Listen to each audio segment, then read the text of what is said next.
Texnik pasportlarni Vazirlar Mahkamasining 125-son qarori bilan har 5 yilda almashtirish yuzasidan demak amaldagi tartib o'rnatildi. Bu ijtimoiy tarmoqlarda ham biz o'zimizning munosabatimizni berdik. Bu hech qanday transport vositasini qayta ro'yxatdan o'tkazish hisoblanmaydi. Ya'ni yurda 3 million, 4 million har xil baland summalar qo'yilyapti. Bu qayta ro'yxatdan o'tkazish bilan bog'liq vaziyatlar uchun olinadigan davlat to'lovlari bo'ladi. Lekin texnik pasportni almashtirish uchun bunday to'lovlar amalga oshirilmaydi. Ya'ni bu qayta ro'yxatdan o'tkazish hisoblanmaydi. Texnik pasportda nima uchun 5 yilda almashtirish bo'yicha amaldagi tartib o'rnatildi? Men rasmiy munosabatda ham aytdim, xuddi shunday ID karta, pasport yoki haydovchilik guvohnomasi, mana haydovchilik guvohnomasida ham amal qilish muddati belgilangan.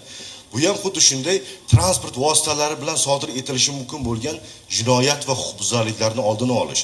Biz amaliyotda ko'rdikki, transport vositasi bor, lekin uni asosiy agregatlari, motor, dvigatel, shassi singari asosiy agregatlari almashib ketilishi natijasida transport vositasi bilan bog'liq turli xildagi huquqbuzarliklar sodir etilishiga olib kelishi mumkinligi, olib kelish holatlari ham aniqlandi tajribada.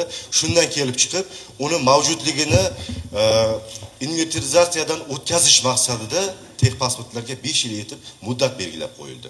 Bu degani ko'rikdan o'tkaziladi har safar va texnik pasport almashtirib beriladi. Agar bu tartib belgilanmaganda edi, har safar yo'l patrul xizmati xodimlari haydovchini to'xtatib, oldi kapot qismini ochib, motor dvigatellarini tekshirib, bu fuqarolarimiz uchun ham, haydovchilar uchun ham va o'zimiz uchun ham ko'plab sarsongarchiliklarga olib kelishi mumkin edi. Shuning uchun ham mavjudligini demak tekshirib ko'rish uchun bu 5 yil etib belgilandi.